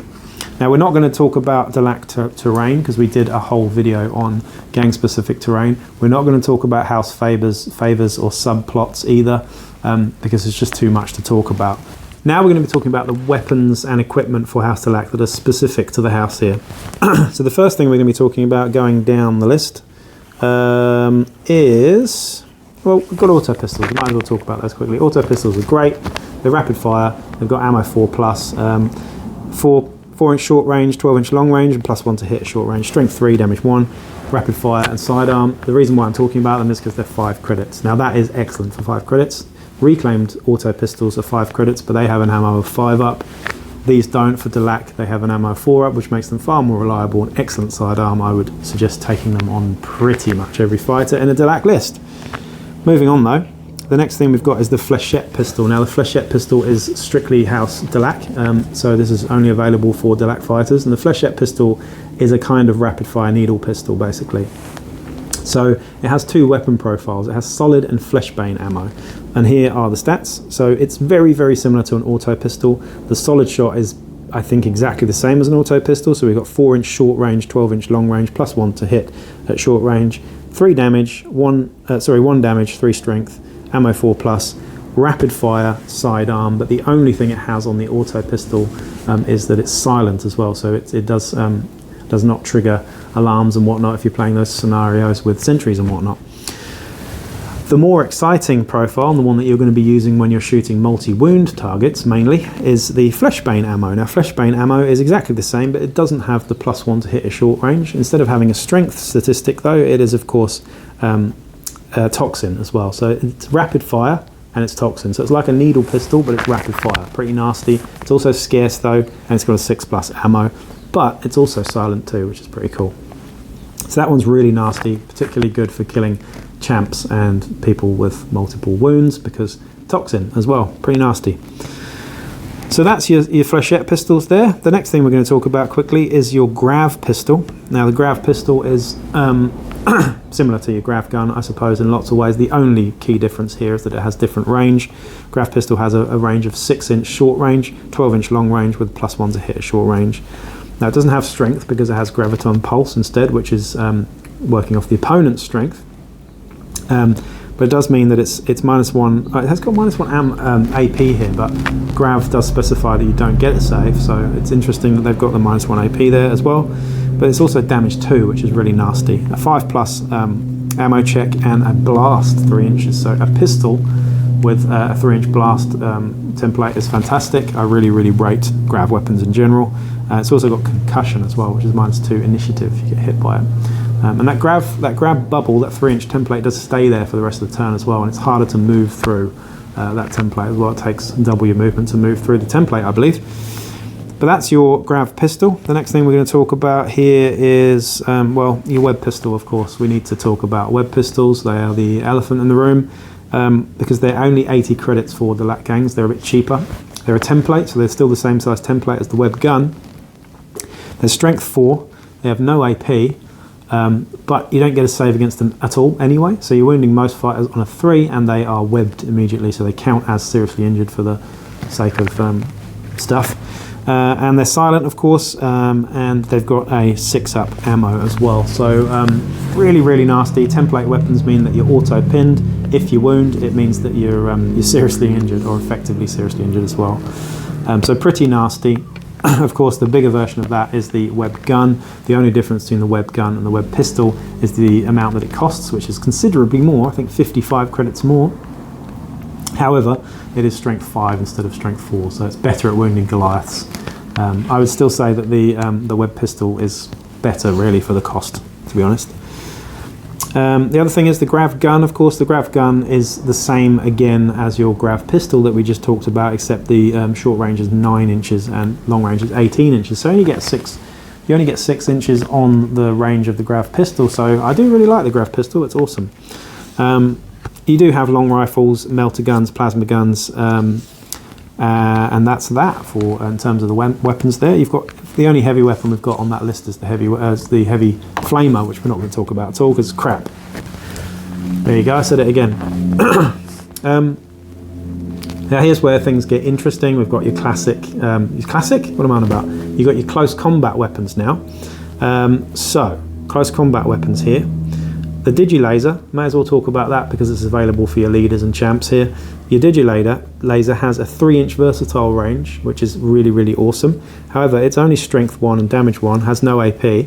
However, it does mean that you can take lots of them in combination with your already close combat weapons, so you just get extra attacks basically. It's pretty cool for that. And that's that one. The next thing to talk about would be, of course, the paired psychomantic claws. Now, these paired psychomantic claws are what you have on your brute and what you have on your psychomantic harness, I believe, off the top of my head. Now, these have got a 3-inch versatile range, which is immediately very scary.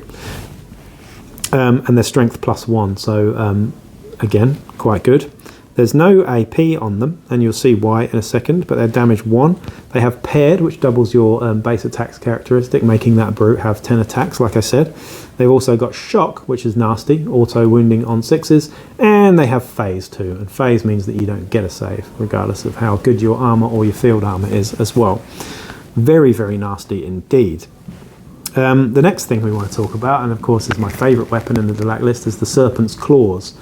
Now I think these were 90 credits as opposed to the Shiver Sword, which is 70 credits, and this is the weapon that you're going to give to your Nactical most of the time. Now the Serpent's Fangs are strength +2, meaning that you're strength 6 on your Nactical, meaning that you're wounding on 2s most of the time against most people. They're only damage 1, however they do have paired, so they double your attacks characteristics, meaning that you've got 6 attacks on the charge instead of 2. How did I work that out? Well, because it doubles your base attacks characteristic, meaning that you've got 4 all of a sudden, you're charging 5, and then you've got an offhand weapon as well, so you do get 6 attacks. That is the correct answer to that question. There are people saying, no, it gets 5, you don't get the extra. What? Yes, you do. Yes, you do. Read the rules. You do get 6 attacks if you charge with Serpent's Fangs, and you do get 10 attacks if you charge with the Piscean Spectre. That is that. So, Serpent's Fangs again. So the +2 strength, which is really, really good. So you're hitting on 2s, you're wounding on 2s with 6 attacks, and there's no save because they've got phase as well, and they've got rending. So if you wound with 6s, then you're doubling the damage there as well. Just hideous. Really, really fucking hideous weapon, that one. The next one, of course, and the next option on your Nactical is the Shiver Sword, which looks, I must admit, it looks a lot cooler because it's like a katana. But it's not quite as good. It's still amazing, but it's not quite as good as the Serpent Fangs, mainly because it hasn't got paired. But it's still really good. So it's +1 to hit, so you're not going to need that. But if you do find yourself somehow hitting something that's you know, if you've got 2 opponents in combat with you and you're -1 to hit because of the assist, then that negates that, which is quite nice. There's only strength +1 though, so it takes you to strength 5, which is still really good, but doesn't mean that you're wounding most toughness 3 fighters still on 3s instead of 2s. And it's -1 AP, so it does have AP because it doesn't have phase, but it's only 1 damage. However, it does have parry, which is excellent. It means you can force your opponent to re-roll that dice that hits you if they ever do get the nerve to hit a Nactical. It's also got power, which is excellent too. So exploding 6s on power, and it also has sever too, and sever is really, really nasty. If you take your fighter to below 1 wound, you automatically take them out of action, provided they don't make that save. So really, really nasty, that one. Of course, it's much nastier against fighters that have got 1 wound or less than it is against multiple wound targets, but still very, very nasty indeed. And you can see why I prefer the Serpent Fangs there. They're just, I mean, giving you so much more in terms of attacking prowess. They're really scary indeed. Your Shiver Sword, you're only charging with with 3 attacks instead of 6, so that's the real difference there. Of course, you could have a pistol as well, taking it to 4 attacks, but yeah, those 6 attacks is just sexy as hell, really, isn't it?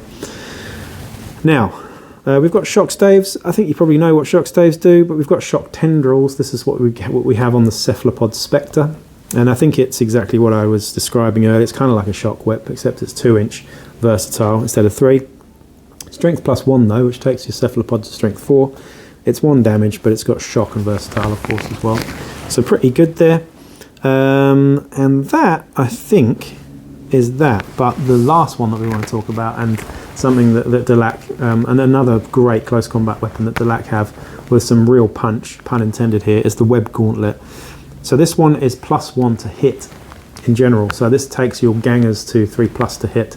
It takes your leader to a 2+ to hit, your champions to a 2+ to hit. It's a fantastic weapon, but it is 35 credits, so it's not cheap, but it's web, so it does make it very scary indeed. The downside of the Web Gauntlet, and something that I think, I'm not sure if this is a misprint or it's something that just a deliberate nerf to how good it was instead of using the user's strength, it is just a flat strength 3. So if you give this to a guy who's strength 5, suddenly you're making this attack strength 3. However, it does have web, so if you wound them, you're automatically seriously injuring them, and if you're in close combat and you've charged them, then you get that free coup de grace. So in combination with close combat mechanics, the Web Gauntlet works very well indeed. It also has backstab as well, but web on a close combat weapon is very, very good indeed, especially when you've got that +1 to hit as well.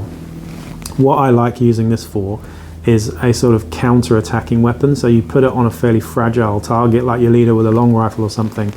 When that scary close combat fighter charges into you and doesn't somehow take you out, and you hit them back with 1 Web Gauntlet shot and take them out, that's very, very deeply satisfying indeed. And that's what I like to use them for. It's more of the threat of having it than it is actually using it though. And because people don't want to be webbed in close combat. People don't want to be webbed in general, that's for sure. That's that in terms of all the weapons that we've got for House Delaque there. I'm just having a quick look through the equipment here, because there are a couple of things that we just want to have a quick look at. The first one was the Psychomancer's Harness, which is available to your Nactgul. I think this was 110 credits off of my top of my head. Very expensive, but it does this. A fighter wearing a Psychomancer's Harness increases their movement characteristic by 2, so it makes your what are they called? Psygeist, movement 8, which is pretty cool. Additionally, when the fighter climbs, the vertical distance they move is not halved. In other words, they count as having the clamber skill. So you can clamber up buildings a lot easier, and they have movement 8, which means you can double move 16, which is really amazing. A fighter wearing a Psychomancer's Harness is automatically equipped with paired Psychomantic Claws, so you get that paired close combat attacks as well, which makes you actually suddenly quite scary in close combat for, well, not scary, but still pretty potent. However, the fighter can only be equipped with the maximum of 2 weapons purchased from those listed in the entry, rather than the usual 3, and may not be equipped with any weapons marked with an asterisk. I think for 110 credits, it's not amazing, but it looks cool. That's the main thing, it looks cool. It's interesting, it's something you can definitely take, but 110 credits on a Psygeist when you really want to be spending those credits on Psychoterica and powers, if you ask me. It is what it is though. That, I think, is everything. We're just going to quickly talk about the weapon traits that I was talking about, which are new to House Delaque, and the main one here, I think, was Phase. Was it not? Let's just quickly look up Phase. Phase. Save rolls granted by armor or field armor cannot be made against a weapon with this trait. If the target is hit, treat them as having no save at all. Note, however, that saves granted by special rules may be saved, so you can still use dodge against it, but it's not going to do much if you're getting hit with a lot of attacks, like you are with a Nactgul or a Piscean Spectre or whatever.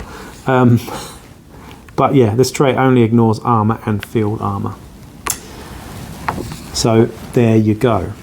Right. In terms of tactics, I'm not going to talk about the Delaque tactics cards specifically, but there are some really, really good ones. One that, it turns the turns the lights out. There's one that gives you multiple infiltrators. There are so many good Delaque tactics cards they're all good, to be honest. In summary, House Delaque, and this book in particular is an excellent book, an excellent addition to the game. If you're going to play House Delaque, you definitely need this book. Of course, you can do the cheesy thing and download, illegal copies of these books, but I own most of them. I don't own this one, but if I am to play a gang, then I'll definitely own the book. I think that's worth doing because it's just really nice to have all the fluff in there. The fluff for House Delaque is really fun and really, really cool as well. It's a really interesting book. It's a good read. But in summary, I think House Delaque, again, I'm just going to reiterate, they're not for beginners. They are quite a complex gang. I think you do need to have played Necromunda a little bit before you really do get your teeth sunk into House Delaque. I think they do need a bit of thought and a bit of tactical nous to be able to actually play them properly, or at least not competitively, you know what I'm saying. But they do require a bit of thought. But again, fantastic models, really, really amazing. If you like the fluff, if you like how they look, then absolutely, by all means, go for it as a new player. But honestly, my advice is to start with something a bit simpler than House Delaque. Maybe Warlocks, Goliaths, Escher, something like that. I don't know. Anything but Delaque. But yeah, the way that I would build a Delaque gang typically, and I'm just going to give you a sort of rough idea of how I would personally build a Delaque gang. And again, this is completely open to interpretation here. Like, it's up to you, but if it was me and I was running a Delaque gang now, post-book, then I would have a leader with, say, a web gauntlet and maybe a pistol or even a special weapon. You could go down the long rifle route and give him Overwatch, but I think a psychic leader is where I would go with this. And I would probably go down the penumbral mirror route, just like Selby did, just being able to slingshot those fighters into close combat. It's such a sexy thing to do. Otherwise, if your arbitrate is cool with you using other psychic powers, then make your leader a telepath by all means, because telepaths and telepathy powers in general are, I think, the strongest. Some of the other psychic powers that I really like outside of Psychoterica are things like Cause Pain, which is a biomancy skill, which I think really fits with Delaque. I think it's 12 inches line of sight, and if you're flesh wounded or wounded, you have to roll an injury roll. That's pretty sexy. I'm actually using that on my Inquisitor in the upcoming campaign. You could also make them Pyromancer or a Telekine or all sorts of stuff that you can do if you are having access to those psychic powers. If you are strictly Psychoterica though, there are some really good options, as I've just highlighted as well. But for your leader, I would nearly always, with any gang, no matter what they are, give them a kind of a balanced approach. So give them some long range, give them some short range. But your Delaque leader isn't the kind of leader that wants to get stuck in close combat all the time. They are probably better sitting back, assisting your other fighters with their cool checks, with their willpower checks, and with their Psychoterica and psychic powers as well. So that's my 2 cents on the leader. For your generic champions, this is the guy who I'd like to usually give a long rifle to. I think long rifles are fantastic, particularly when you combine them with an infrascope and the Overwatch skill. Those are things that are cheesy but very good and not too expensive in terms of credits either. However, you can go down the pistolier route with double flechette pistols. However, now they have got rid of shooting skills on Delaque. It does make them less viable as your sort of hip shooting or gunfighter sort of builds that you used to be able to do with House Delaque. The next thing, of course, to talk about, well, actually, just going back on that champion as well, your generic champion, you can, of course, make them a Psyker too, and make your leader more of a shooter, or vice versa. I would have one as one as the other. I wouldn't have them both as Psykers. I think that's also quite expensive to do that as well. The next thing, of course, is your Nactical. Now, I think if you're playing House Delaque and you don't use a Nactical, then you are missing an absolute trick and a heartbeat of what Delaque really is. I think just having it for that psychology is fantastic. Again, in terms of equipment, I really, really like the Venom Claws or whatever they're called, but just fantastic for the psychology, for the poker style that you're using. When you have this on the field, they're just such good champions in the game. I love them. My absolute favorite piece in the game so far, I think, on a whole. and certainly in terms of house lists anyway. So definitely do not build a Delaque list without a Nactical, because you just won't have as much fun. Simple. Now, gangers, I would have a specialist with a web gun. That's where your specialist is. I think the specialist suits the web gun more than anyone else. Reason being is that your web gun is a template weapon, so it does negate the fact that you've got average ballistic skill, where you don't on your champions and stuff. So of course you can give your web gun to your leader or whatever, but you're wasting the fact that they've got better ballistic skill. I would give them long rifles, plasma guns, things like that instead. But your specialist, give them a web gun. If you can't afford a web gun, because they are quite expensive, give them a web pistol instead. Makes them just as annoying, just makes them slightly less good at taking out Goliaths perhaps, or high toughness opponents. But web pistols are better in some ways because they're only 80 credits as opposed to 100 and something. So you can do that with your specialist. With your other gangers though, I would personally go with some las guns. Auto guns if you really must, but I do prefer las guns on the whole, I think, on a Delaque list myself. However, you do have those access to cheap auto pistols at 5 credits and maybe shock staves as well. So if you want to do a couple of gangers as close combat guys, why not? Shock stave and auto pistol's quite a nice little thing to do. I would say Juves are okay for Delaque. They're not the best Juves in the game, but they're pretty good just to add to your psychoteric choirs, and also just to be a sort of screening tool and annoying guy that can clean up and do coup de grace and stuff. Now I would give the Juves, of course, similar to your little sisters actually in an Escher gang, except they're not quite as cheap. I would give them stiletto knives and auto pistols, and that's really what you want to do with your Juves. Now with your prospects, you don't have to have them. I don't think they're an